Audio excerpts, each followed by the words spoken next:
привязанный скотчем. Добрый день, сегодня прогоним пару матов о музыке и так называемых ранетках. Начнем с истории так называемой группы. В 2005 году группа была сформирована с помощью кастинга. Изначально продюсером задумывалась группа пацанская, так сказать, с металлом, но пораздумав, продюсер Мельниченко собрал группу девок. В состав попали все те, чьи лица помнят такие же старики, как я.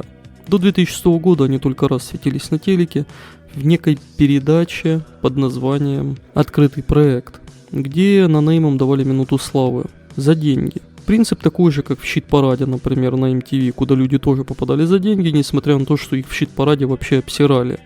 Но хоть как-то в ящике можно было засветиться. В общем-то, до 2006 года известно об этой группе ничего не было. Пока пару людей из ящика, именно Роднянский и Муругов, задумали снять так называемый сериал «Кадетство». И для записи саундтрека к сериалу были приглашены эти ваши ранетки. Каким образом выбрали именно их и почему? Почему не позвали, например, группу Люмен там, или Король и Шут, или другую более-менее известную группу середины 2000-х, я не знаю. Но все песни, которые звучали на дискотеках в сериале, были именно от ранеток. Только вступительная песня к сериалу им не досталась почему-то, ее исполняла группа Корни. Я даже в году 2003 был на их концерте с родаками, и выглядело это все довольно странно, так как там кроме нас и таких типа бумеров лет 35 присутствовало 80% девок лет 15, и они участников группы забрасывали мягкими игрушками, цветами, даже пару лифаков, помню, на сцену залетело. Ну, короче, неважно. После того, как саундтреки ранеток играли во всех сезонах кадетства, им решили запилить их личный сериал. Конспирологическая версия гласит, что гендиректор СТС Муругов так решил, ибо ему понравилась одна из участниц группы, и он ради нее решил это сделать. Но это тоже не важно. Важный момент в том, что я помню, когда я смотрел одним глазом «Кадетство» и слышал эти песни писклявым голосом на дискотеках в сериале, я не знал, кто их поет, так как в сериале не говорили, кто это исполняет. Там в конце в титрах указывали, кто это, но мне, как и большинству, на титры похуй.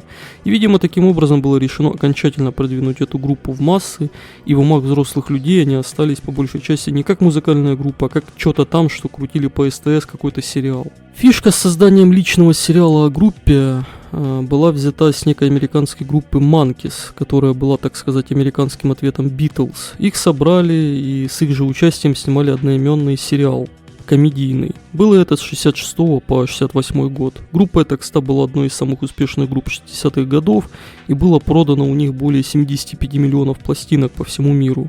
Но вернемся к ранеткам. Сериал насчитывал 6 сезонов, из которых сами участницы группы мелькали только в первых 3, либо в первых 4, я уже точно не помню. Вышел он в 2008 году, и, разумеется, я тогда учился в 8 классе в шкиле, и признаваться, что ты смотришь ранеток в классе, было стыдно.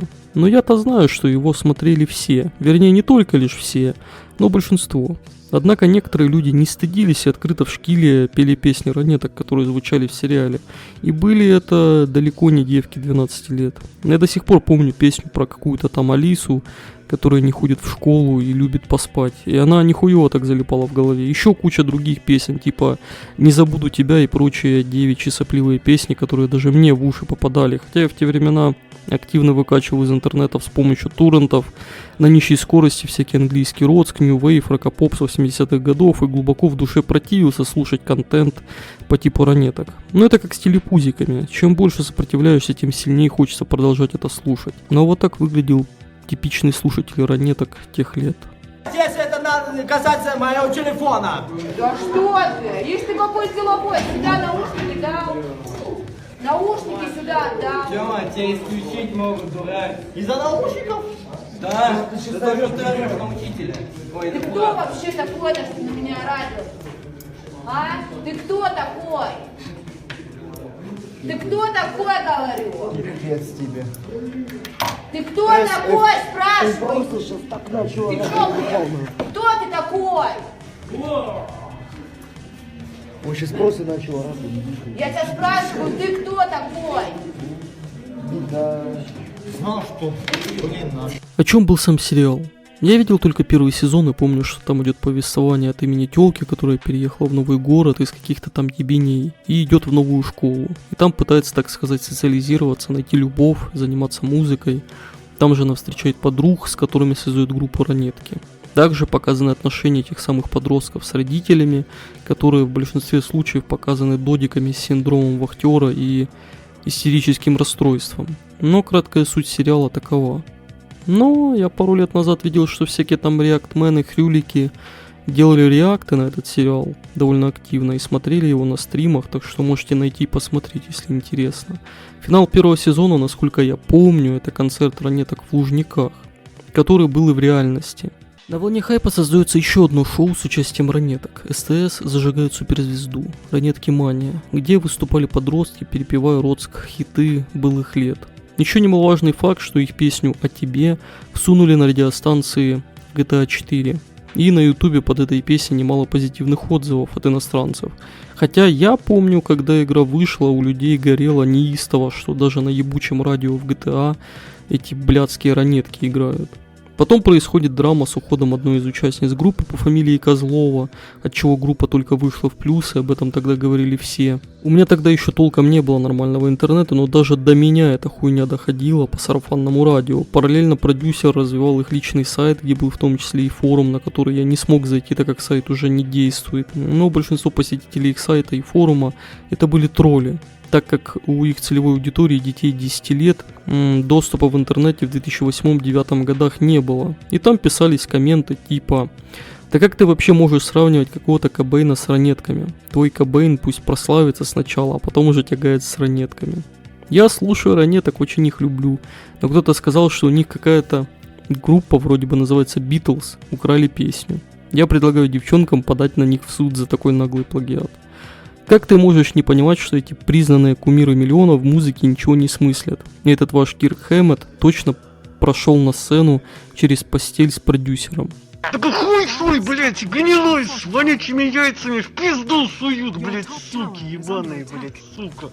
Больше ни на что мозгов не хватает у бомжей ебаных, сука. Что касается текстов и музыки, текста переполнены так называемой девчачьей лирикой и переживаниями. Короче, та же самая Алена Швец, только без ЛГБТ-повестки. Но музыка что-то типа рокопопса, что-то вроде Зверей, Земфиры, Мумий Тролля. Люди, которые слушали Роцк в те времена, искренне хейтили их и делали тонны мемасов с ними, засирали их везде, где только можно, так как ранетки, по мнению большинства, считались попсой. Это была самая ненавидимая группа в те времена. Наверное, даже Tokyo Hotel по уровню хейта не дотягивал до них. Но потом появился Бибер, и у хейтеров попсы появилась новая жертва. Плагиат тоже не обошел их стороной, и из того, что нашли Анона, песня Rolling Stones Satisfaction, это трек ранеток «Наслаждайся».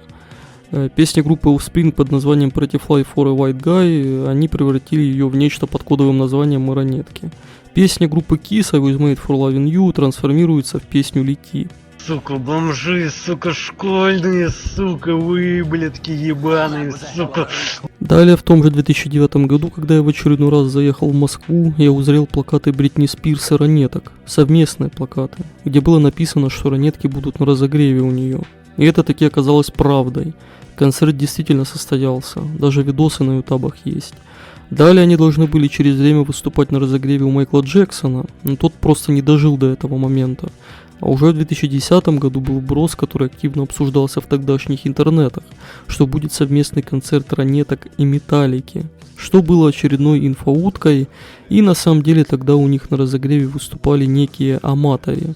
Также у этих господ выпускалось большое количество мерча, школьные наборы, пенала, мороженое, велосипеды, даже компьютерные игры были. Благодаря обзору на игру ранеток я в 2009 году узнал о таком блогере, как Ильям, он же Ильяс. Он же частенько в своих видосах стебался над рыжей бабой из ранеток и в старых видосах активно форсил этот мемас.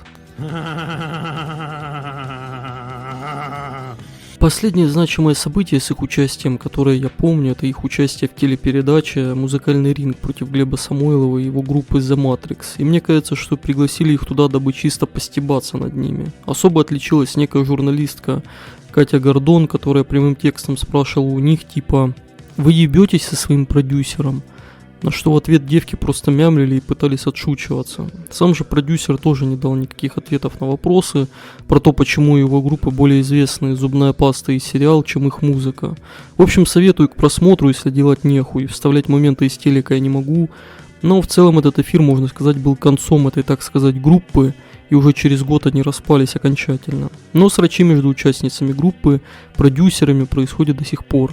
Например, та самая рыжая ранетка Евгения Огурцова год назад выпустила книгу о психологическом насилии и домогательствах продюсера группы Сергея Мельниченко и его команды во время существования ранеток.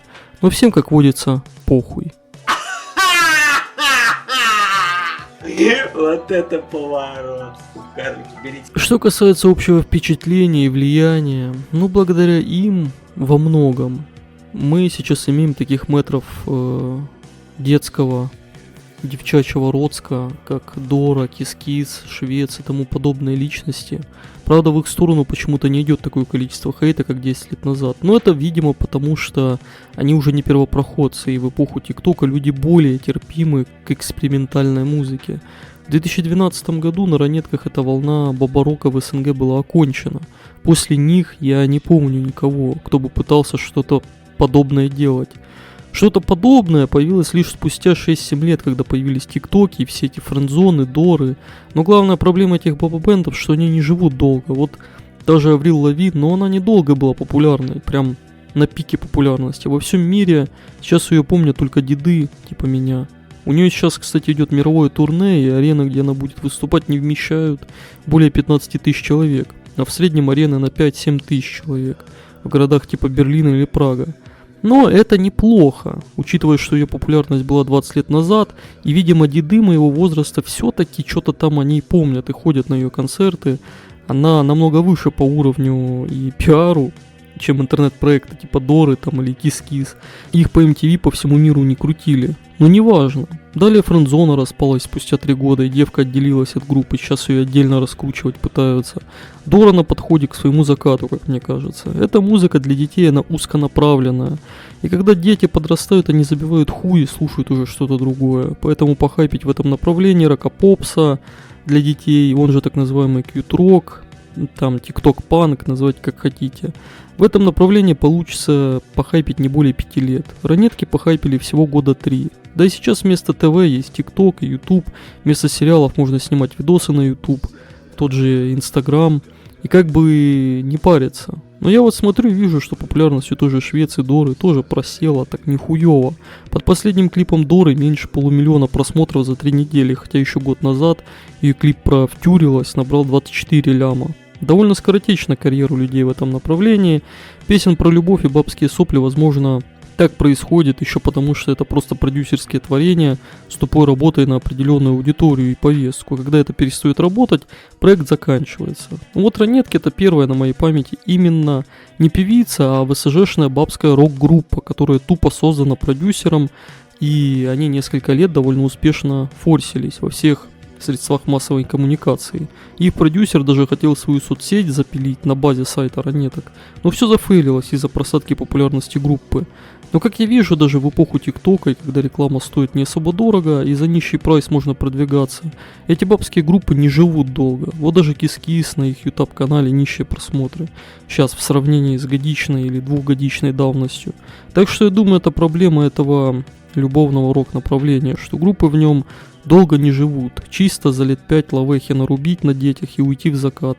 Так что скоротечная история ранеток достаточно типичная для данного направления. И напоследок мнение Паука о ранетках после их концерта в Олимпийском 2009 год. Здравствуйте, Витала. Здрасте. Очень приятно. Вы теперь тоже ранетка. Да. Вот первый раз в жизни пришел на ваш концерт, например, и сразу как будто попал в такую мощнейшую атмосферу это рок-н-ролла в Америке 70-х годов, например. Круто. Вот, потому что есть много дурацких поп-звезд, например, да, которые находятся в диком пафосе, например, какие-то там люди, это, но что-то на концерте рубится, говорят, а у вас только нормально, именно первородный, настоящий угар прям происходит, например, вот. Все песни отличные, все поэты здорово, например, там дети все, которые там были в зале, они очень радовались. Спасибо. Так что, в общем-то, эти ваши ранетки довольно нихуево повлияли на современных ВСЖ Росгдив, и деды типа меня все еще помнят их зажигательный гроулинг и металлическое поливалово на уровне Керри Кинга и Кирка Хэммета. Ну а на этом все. Пишите письма, и всего вам доброго.